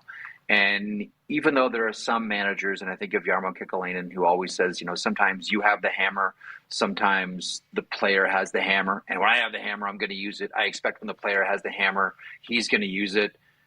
When there's a sensitive family situation, players notice, right? And Rutherford knows this, and Alvin knows this. So this, to me, very much feels like I know we may have the hammer on July 1st, but this one is sensitive, and it's almost as if this is a message to the marketplace type deal. Like when the Buffalo Sabres were going through their situation with Jack Eichel, with the ADR, as opposed to spinal fusion. Players watched that, right? Players looked at that and said, you know what, is this a destination for me? Because I might be Jack Eichel. Joel Farabee went through this. Tyler Johnson went through this. Like, afterwards, like, what if I want to have that type of autonomy for my own body? And I choose to go to a team that won't allow me to do this. Like, I know there's always, like, the reality of hockey is, of course, you put yourself in positions where you could move. It's what we all deal with. It's what players signed up for. But then, nobody signs up for, voluntarily the situation that Tyler Myers is going through. So it's a long-winded way, guys, of saying this one is a particularly sensitive one, and I think it'll be one that players would watch as well. This one has to be more of a cooperative move, I think, than others. You mentioned you're in Brantford. You're going to see Caleb Mahotra, Manny's son. You've got a story there for us. So first of all, and I did ask him, by the way, I said, of all the fan bases online, who's on you the most? Who do you hear from the most? Is it Vancouver? He's like, oh yeah. He knows. Anyone who's mentioned him and said anything about him, and we got to get Mahotra. He's aware. Either he's aware or he said his teammates tell him as well. So Jay McKee, head coach with the Brantford Bulldogs, told me at the beginning of the season, and again, we always talk about the advantages that second-generation players have. Jay McKee told him at the beginning of the season, he said, I want a list of all the first names of all the linesmen in the OHL. You tell me that is not a Manny Malhotra thing. So you can start to have that personal relationship, not just with the referees, but the linesmen. Hey, Steve. Hey, Dave. Hey, Keith. That's brilliant. That is... You're not waving me out of the circle, right? You're level. waving the other guy side, out. aren't I? Exactly. Steve, come on. Dog, you see, how many times have we done this, Steve? First-year player in the OHL. The little I details. want a list of all the first names. We know he's a pro. We knew he was a pro's pro. We knew he was a crafty guy out there, Manny. You referenced Linden and again He's probably earlier. still doing it in the AHL with the Abbey Canucks, right? You referenced sure. Ginla and Linden earlier. Those are two guys, same idea, right? They would have done the same things. Yeah. With Tej, yeah. And with Tej and Clone as well, for sure. I know you got to run. It's a very quick Easter egg. Wayne Gretzky and Mario Lemieux combined together, how many career Olympic goals? How many Olympic goals? How many goals from 99 and 66 combined? Our two greatest ever forwards. How many goals have they combined for in their Olympic careers? It's a trick question. 8. 0. 8. Is it 0? It's 2. Oh. That was my second guess, was 2. Both from Mario in Salt Lake City. Yeah. Gretzky 4 helpers, but no goals in Nagano. Have a wonderful weekend. Thanks for this, Jeff. Good stuff. Thanks, boys. Be well. And Matt Sekeres, Blake Price back here live at the Nation Network studio. We'll be joined by Jeff Paterson in a moment at Rogers Arena, where the Vancouver Canucks have finished up with their practice. They're heading to Seattle. The latest on Tyler Myers is that, as we mentioned earlier, he did not get on the ice with the group. He skated on his own. He will be traveling to Seattle. Alas, he will not be playing tomorrow. So let's get Jeff in from Rogers Arena, where he took in everything at practice and, of course, the post-game. Jeff, there you are. Hello. How are you? Yeah, I'm good, guys. Yeah, so tell us, what was the chatter here, particularly with regards to Tyler Myers and the ongoing situation of will he, won't he accept that trade to Detroit? Well, I know you want me to come on here and deliver some sort of bombshell. It was a remarkably quiet day at the rink, to be perfectly honest with you. Perhaps the most drama was 5 minutes before the scheduled noon start. It was Myers, it was Kane, it was Bluger, and it was Camp that weren't on the ice. And I wondered if perhaps they were colluding to have a little fun with those of us that chronicle the hockey club, but one by one, those others, they all showed up, full participants in practice, same lineup as the other night against the Winnipeg Jets. Don't know about a goaltending decision for Seattle, although I would expect that it's probably Kevin Lankinen, but Adam Foote didn't tip his hand there. So, yeah, we were all here. We were on Myers' watch, and then Adam Foote told us afterwards that Tyler skated on his own, and he said, as it turned out, he had an appointment today that he probably wouldn't have participated in practice anyhow, so he wanted to get a skate in this morning ahead of the group. So, look, he's got to stay conditioned. If he does, in fact, trade and joins a new team, they're going to expect to plug him right into the lineup. So he's got to find a way to keep his skating legs under him. And yes, as you said right off the top there, that he's going to accompany the team to Seattle, but the plan right now isn't for him to play. But I am curious to see. I mean, we went through this whole thing the other night about the warm-up and being ready. So is this going to become a nightly thing where even though he's not scheduled to play, that he's still going to continue to take the warm-up? And part of this, too, is it's not going to drag on forever. I mean, it feels like the last 24 to 48 hours, it's been nonstop talk here in this market. But, of course, the deadline, we're inside a week from the deadline now. And I would think that whether it's Detroit or another acquiring team, they would want to give Tyler Myers respect for due process here, but they've also got business to conduct. Yeah. And so if it's not going to happen at some point, they need some finality, and they're going to have to move on to a plan B. Yeah, you also wonder whether this is the Canucks trying to force his hand by saying you're not playing. Hockey players want to play, and of course he hasn't played in a long while because of the Olympic break. Dyson Ice, Jeff, last night, he attended but didn't pose for the team photo. What do you read into that, if anything? Yeah, he wasn't alone there. Evander Kane and Thatcher Demko, none of them in the team photo, which is curious. They were there, apparently, but for whatever reason, electing not to get on the stage. So I'm not going to try to read too much into a team charity event. Look, it was a compressed schedule, and finding nights where there are a couple of days between games is difficult. I just wonder in hindsight, from an organizational standpoint, if a week before the trade deadline is the optimal time to have your biggest charity fundraiser and put your players in a bit of a tough spot. But yes. By all accounts, it was a good night. They raised funds. They do it every year. But yeah, I would, if they come to me and they say, Jeff, what do you think of the scheduling of our big charity event? I would say, yeah, maybe before Christmas or sometime in January, perhaps, but not bumping up against the trade deadline. And when you're still in it, you're still alive, you're still building excitement in November. You're not underwater, Well, as we know, they don't do a whole lot of things well at Canucks Sports Center Entertainment outside of those awesome theme night jerseys. No, that's true. And it's they are funny, league guys, leaders in that. On a side note, I mean, the Botsford Project every night's a big deal, and I look forward to being part of it. But we've gone through this here in recent years where it got way too close to the trade deadline, and so these participants come through, they have their interviews, but then the players they've talked to are in trade talks, and it's just like, so we got it before Christmas a couple of times, and I thought that was perfect.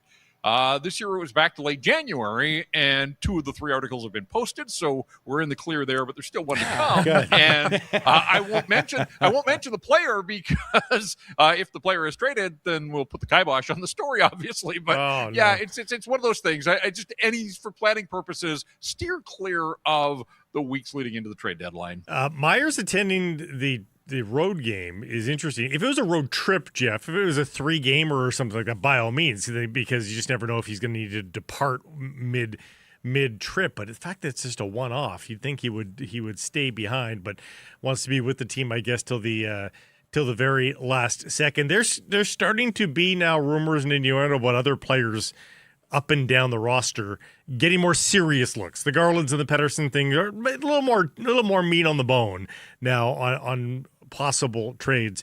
It's only a week left, but you do wonder how this is going to affect the room with all this stuff happening. Do we have the clip? Do we know? I sent you the clip of Brock Besser, so I don't know if Mike is at the ready with the clip. But Mike, yes, I do have that clip. Yes. Okay, let's so hear it. Yeah.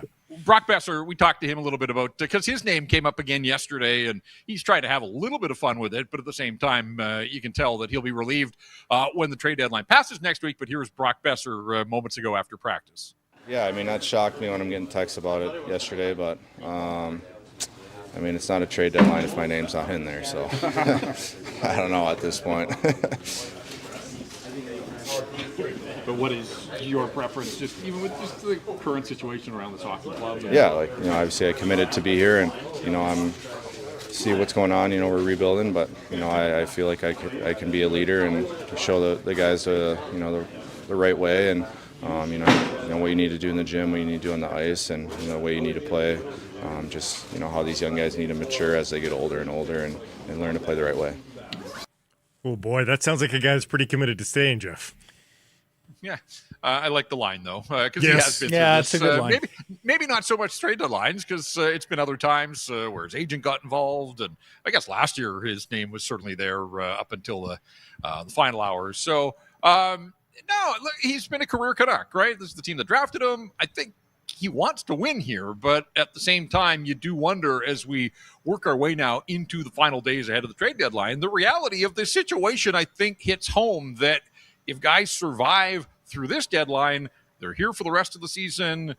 Who knows what happens in the summer, but maybe they come back, and perhaps it's forced a few guys to really take a long, hard look at the trajectory of this hockey club and this organization, and that, you can say rebuild, but this could be years, guys. Like, when I look at this roster right now, and I know Jim Rutherford pointing on the 100% Hockey podcast to 3 defensemen under the age of 21, and that's true. He's not wrong there, and that is one of the bright lights around this group, but they still have to develop into elite-level players, and then they've got to hit on so much offensive talent up front that's just not on this roster right now, and so you wonder with a few of these veterans, as much as they've sort of held the line on, I want to be here, I like Vancouver, whatever.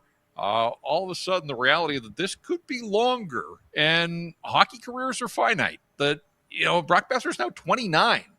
How many more chances at winning a Stanley Cup is he legitimately going to have? Ask Tyler Myers. You get to 36 pretty quickly, and you haven't put your hands on the Stanley Cup. So I do wonder if, sort of in those moments away from the rink, if some of these guys haven't maybe adjusted their position a little bit, just about the reality that this hockey club is in. Well, look, with respect to what Besser said, you're telling me if a Minnesota, a Dallas, a Colorado comes calling right now for Brock Besser, he's going to say no to that trade? I think for that guy, yeah, I think there's a very real possibility of that. With all the term that he's got like left. One of the best, you're thinking one of the top teams, a potential Stanley Cup winner comes calling for Besser between now and Friday. You think he'd say no? If he had 2 years left on his contract, no, I think he probably does. But no, he's talking about the next 6-7 years of his life. I don't know that it's a slam dunk, no. Oh, okay. Jeff, what do you think? I want to be clear here that I'm not talking about Brock Besser when I mention this, but I think times have changed around the National Hockey League. And I think a lot of these guys, it is far more about the comforts of the situation they're in, the city that they're in, and as much as they want to win, and again, I'm trying to be clear here that I'm not talking about Brock, but playoffs are hard, right? Playoff hockey is hard. You don't get paid for it. You get paid the same. The checks start, they stop clearing on April 15th or whatever. I do think that there are guys that have certainly come through the Vancouver Canucks locker room where I wonder, are they so fully invested in putting the shifts in night after night to win the Stanley Cup? Or is it, hey, I'm in the NHL, I'm making an incredible living, I'm a hockey player, I'm doing what I love, but you know what? It's just fine that the season ends and I get to go on my way and start my summer sooner than others. I'm where I want to be. Honestly, yeah. I think they have a lot of those players right now, Jeff. No, I'm not. I'm not trying to be glib or funny here. I believe that. I think they have a number of players who don't give enough of a shit, and 6 wins in 28 home games is probably telltale there. Yeah, and so, again, we get to this idea of the rebuild, restoring the culture, the country club, all of those types of things. What's gone on here for too long now hasn't been good enough, and it can't be acceptable. And so it is on management to figure out which of those guys, identify those guys, have some heart-to-heart conversations, try to, sort of get down through the weeds of who can you win with, who do you want to try to win with, and make some necessary moves around the composition of this roster. Yeah, and it is sort of the dirty little secret that we don't talk often about in Canadian hockey culture. We like to lionize those guys like Patrice Bergeron, his spleen, who will give life and limb. Jeff is absolutely right. There is also a lot of guys in the league that get to the playoffs and, wait a second, it's that hard and I'm not getting paid? No thanks. Check out. What do you think on DeBrusk and Garland, Jeff? How would you handicap the chances of one of them being moved in the next week? I think it has to happen. But beyond that, the question is, will it happen, I suppose? The Garland one, again, his trade protection doesn't kick in. And so I think that there is a pretty solid chance that it could happen. And I'm a big believer that Connor Garland, in the right situation, slotted as a third line, it could help almost any playoff team in the right role. Now, the fact that he's gone 20 games without a goal here as a Vancouver Canuck, he has not been at his best, although I do think the games just before the Olympic break and even the other night, the defensive play that he made to, was it Kyle Connor at the side of the net on the power play, diving, that's more what you expect from a Connor Garland, the heart and soul, give it your all. And so I'm certainly not trying to define him by a 20-game stretch where he hasn't scored. I think there's enough of a body of work there around the league. Teams know what they would be getting. And so, yeah, I mean, you get to the playoffs, and I think a lot of times the difference is in the fringes. And if you could, beef up your third line by bringing in a Connor Garland, a guy that's going to give it his all and work hard, and I think he is one of those guys that does want to win, I could see teams being interested. And the fact that he's got some cost certainty moving forward, is it a little bit more perhaps than you'd like? I mean, he turns 30 here in a couple of weeks, so they'd be taking on 6 years of a 30-plus Connor Garland. But still, I mean, it's a manageable enough contract that I think you can still get some value out of it, certainly in the first bunch of years. So if I'm handicapping the race, I'm probably thinking that it's Garland ahead of DeBrusk. But again, you look at the way that Jake DeBrusk has performed this season, not at the level that he did last year in his first year as a Vancouver Canuck, but the bulk of his scoring has come on the power play. Guess what? I mean, that's a commodity come playoff time. If you've got a guy that can find the back of the net on special teams and, a goal here, a goal there can be the difference in games and in series. Again, we've talked about it. It's baffling that for the way he has scored the power play that he hasn't been able to replicate that at 5-on-5, but that's just the reality of the situation. So, what you're getting in Jake DeBrusk, good character guy, good in the room, great with the media, all of those types of things. Pretty low maintenance guy that I think could seamlessly plug into just about any locker room in the National Hockey League. So I can understand if there's interest in both of those guys. I don't know that they're both going out the door here before the deadline, but it wouldn't surprise me. And again, I'm sort of firmly in that camp that it can't just be the pending UFAs, that it does have to go deeper than that. So ultimately, let's see where it goes now that we're all on the clock here inside a week from the trade deadline. Two guys that it might be more of a coin toss for some people because of what they bring and their low cost and attitudes are Blueger and O'Connor. Blueger's a UFA. O'Connor's got the year left. So it's apples and oranges a little bit there. But what do you think the chances of both of those players lasting past the deadline? I fully expect that Teddy Blueger will attract some attention. I think he's been really good since he came back from the injury. We've talked about the fact that he's not sugarcoating the situation here. He's called out the organization. He's called out his teammates. There's some value in that. And I think maybe he understands that there's a little freedom, too, with the situation that he may not be here for a whole lot longer. So, he's not going to want to detonate bombs in the locker room if he's going to be here long term. But if he's got one foot out the door just because of his contractual situation, perhaps that makes it a little easier. But I think it also speaks to the fact that, he's not digging that all the losing that's going on here, and he's not seeing enough from enough guys to change their fortunes. So good on him for articulating that the way that he has after a couple of games. Was in tough, obviously, at the Olympics on Team Latvia, but gave it his all there. I certainly don't think he hurt his stock in that regard.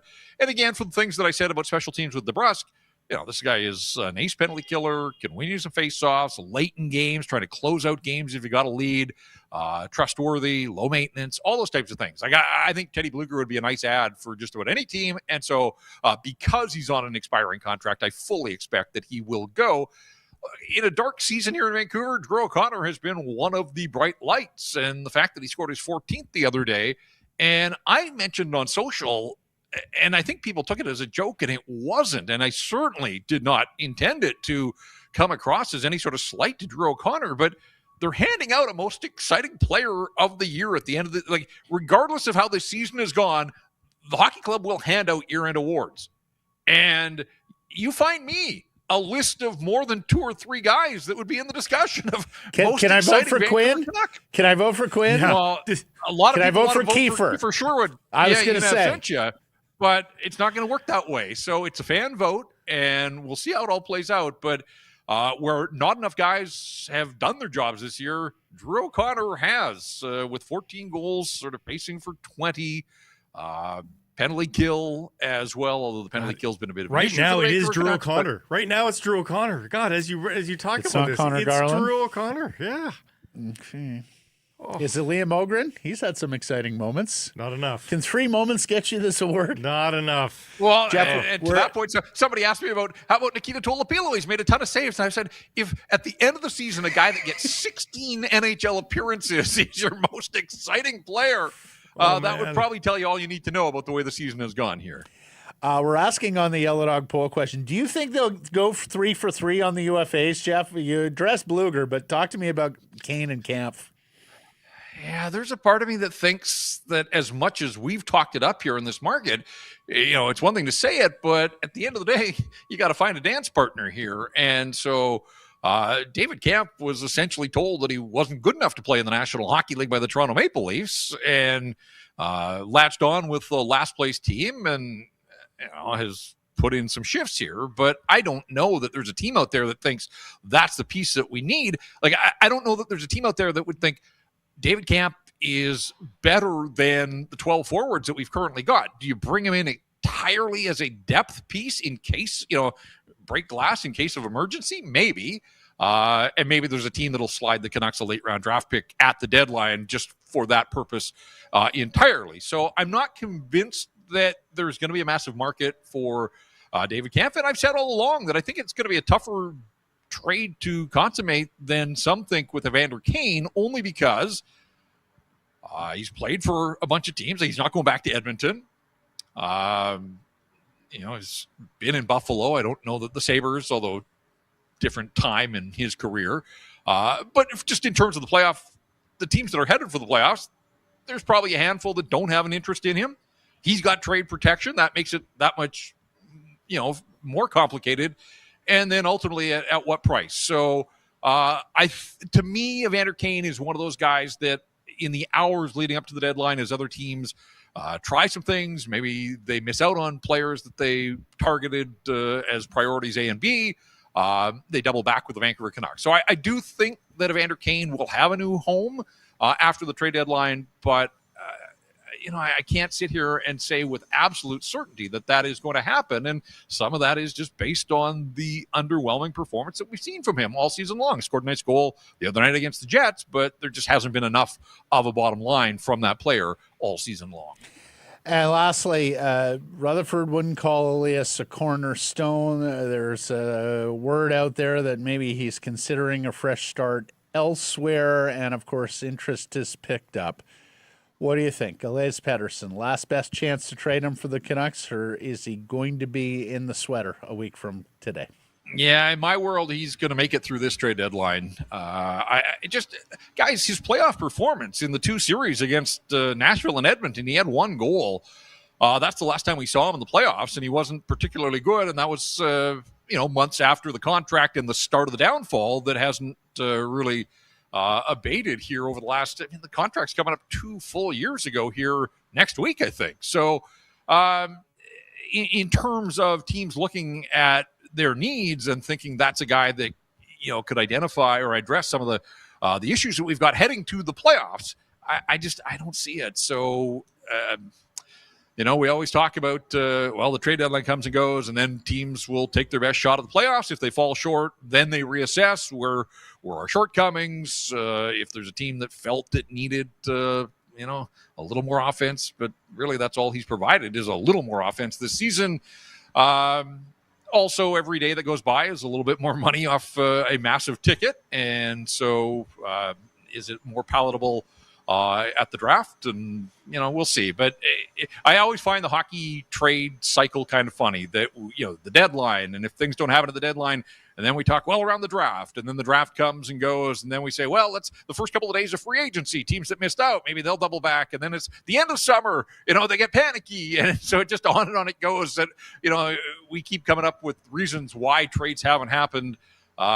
We'll see with this one, but the league has seen the same things we have, guys, for the last couple of seasons, and I just can't imagine that there's a massive lineup to get your hands on Elias Paterson at $11.6 million. Yeah, I think you are probably right. You'll have RinkWide Vancouver tomorrow after the game against the Seattle Kraken, and needless to say, if there's any trade news there, you guys will cover. We're all on standby this weekend, lest an emergency podcast is required with a big Canucks trade. Other than that, Mr. Paterson, thank you for this. We'll catch up with you on Monday. Yeah, and let me just share quickly. There's this Tyler Myers watch, but perhaps the biggest drama of all around this game on Saturday night is the whereabouts of Scott Oake of Hockey Night in Canada. Have you heard this No. information? So Scott was on vacation in Puerto Vallarta, and was having trouble getting out of Puerto Vallarta, and Murph was on standby waiting for the call that he would have to host, but he hasn't got that call.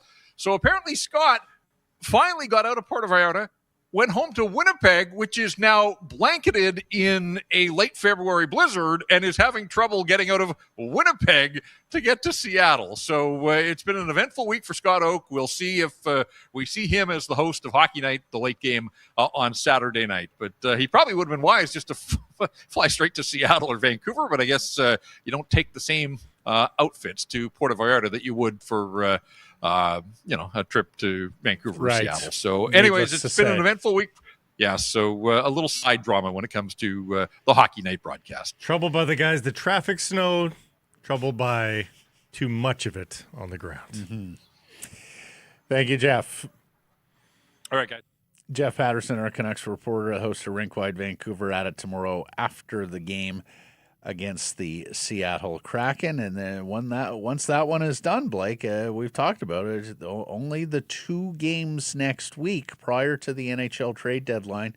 They are home to Dallas Monday, they are home to Carolina Wednesday, and then off to Chicago for a Friday game against the Blackhawks with the deadline at noon our time. And Dallas, those two foes are interesting. Dallas is involved with the Canucks potentially on a couple of different fronts, and Carolina has been a home run possibility for an Elias Paterson trade as well. Is there a chance that Evander Kane and Tyler Myers are in uniform for the Stars Monday night? Oh, imagine.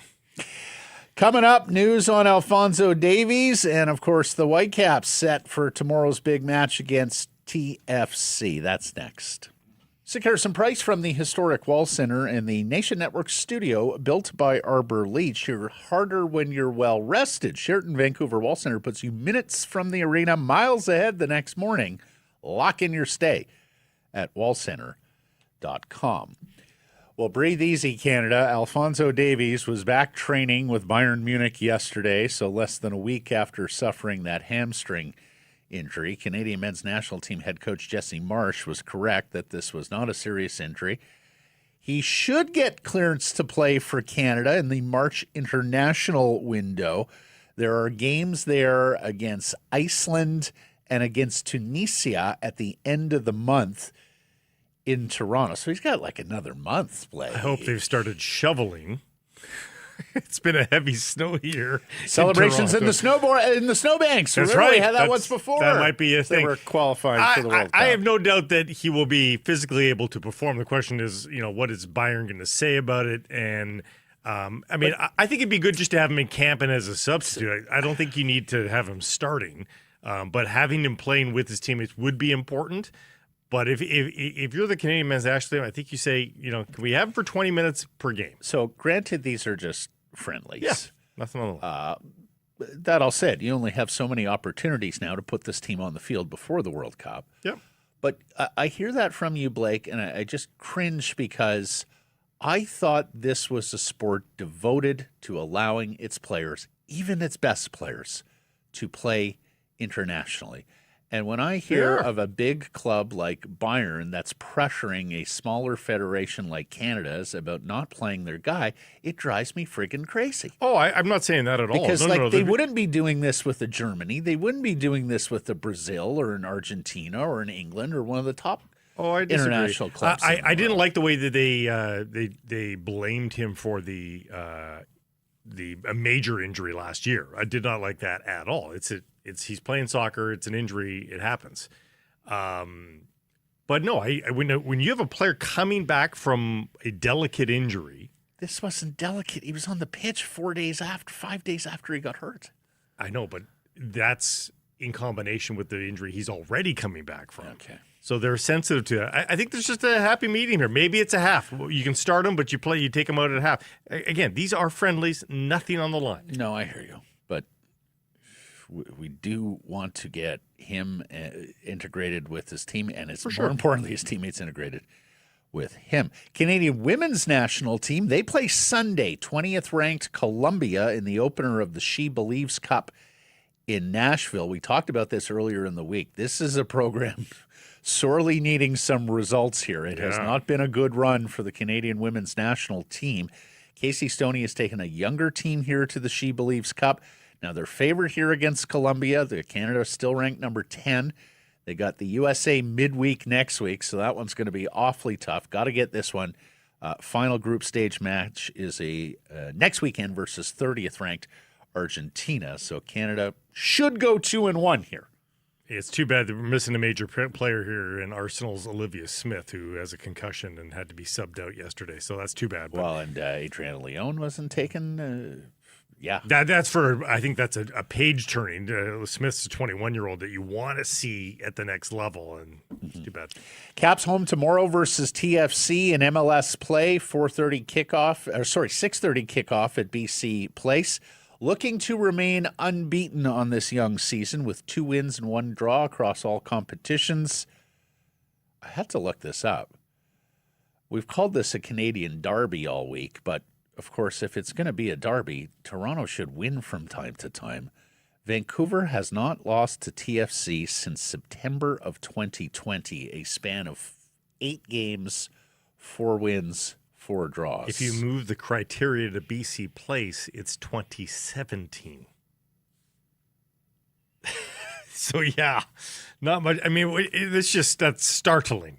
Startling stuff. I mean, it's not a huge sample size because you only play each other once or twice a year. Well, is that stat inclusive of Can Champ stuff? Do you know? Yeah. Wow. I mean, that increases it.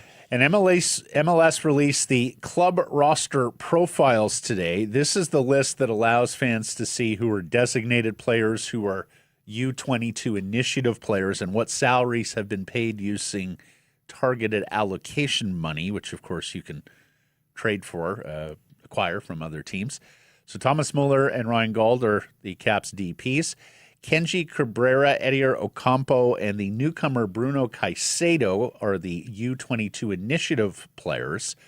We haven't yet seen Cheikh Sabala. He's a 26-year-old Senegalese winger who was on the AFCON winning side and played in France's Ligue 1 with Metz at one point. He is one of the TAM players. Just explain this to everyone. I know I've asked you this before, but there are 2 different structures you can choose in terms of your roster. And because the Whitecaps are now down a U22 player, they've only got 3, and they're allowed 4.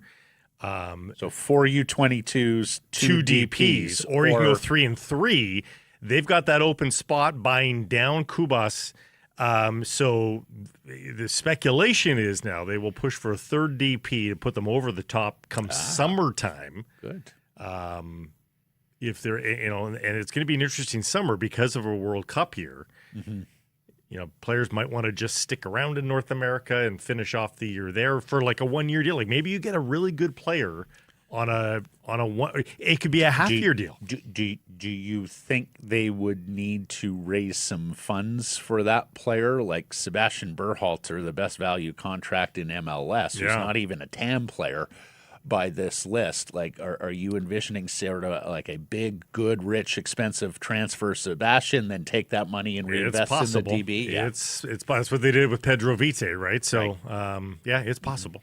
BC Lions update the touchdown Kelowna games after 1 day of sales. The party zones have completely sold out for both games. As of yesterday afternoon, 90% of the grandstand seats at the Apple Bowl in Kelowna have been sold for the Saturday, June 27th game against Calgary. 75% of those grandstand seats have been sold for the July 4th game against the Edmonton Elks. So we mentioned this earlier in the week. If you want to go to these games, get on that quickly.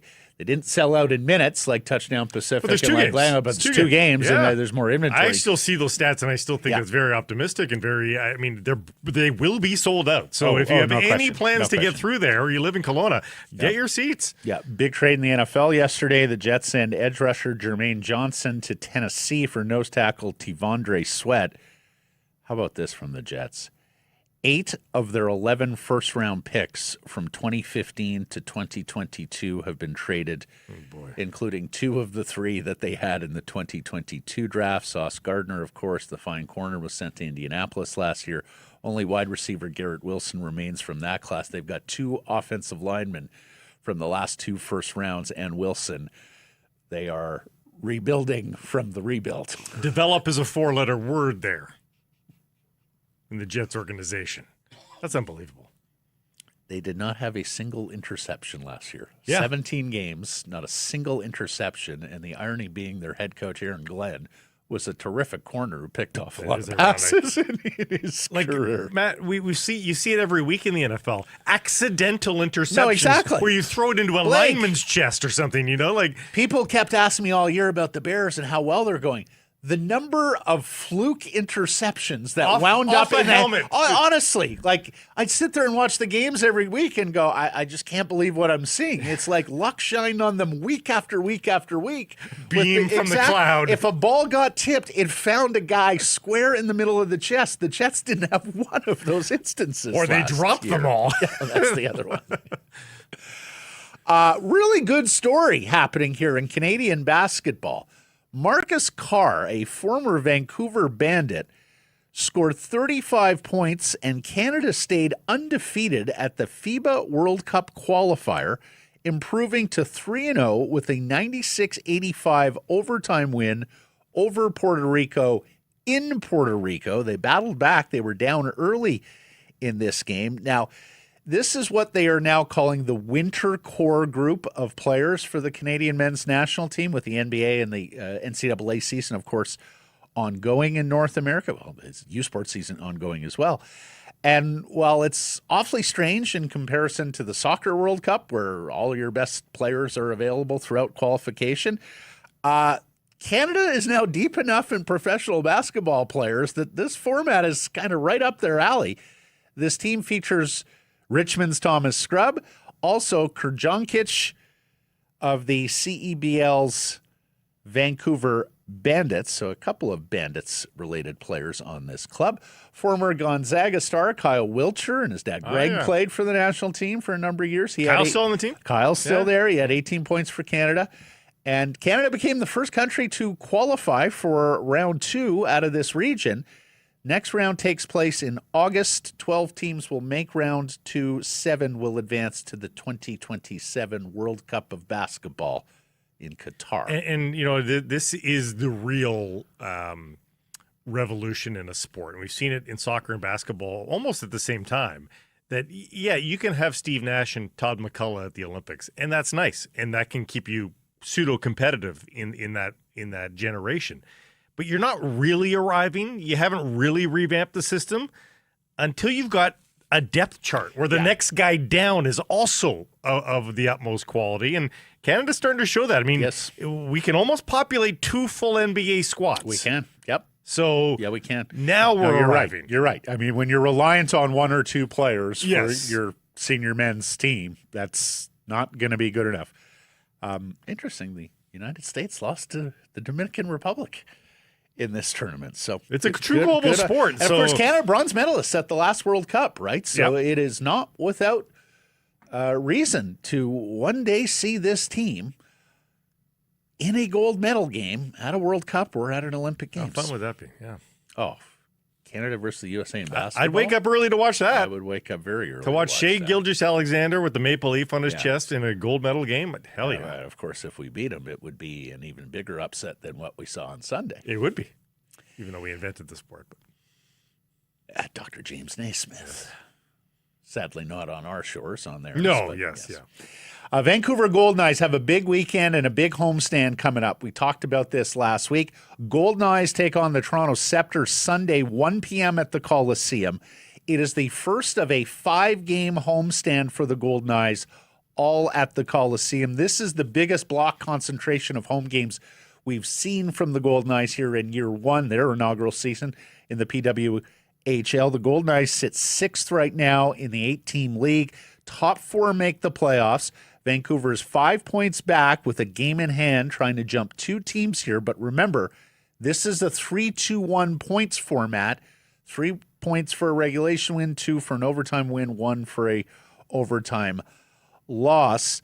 And I suspect the Golden Knights will honor their 6 Olympians from Milano in this game. 5 of them, of course, for the silver medal Canadian team.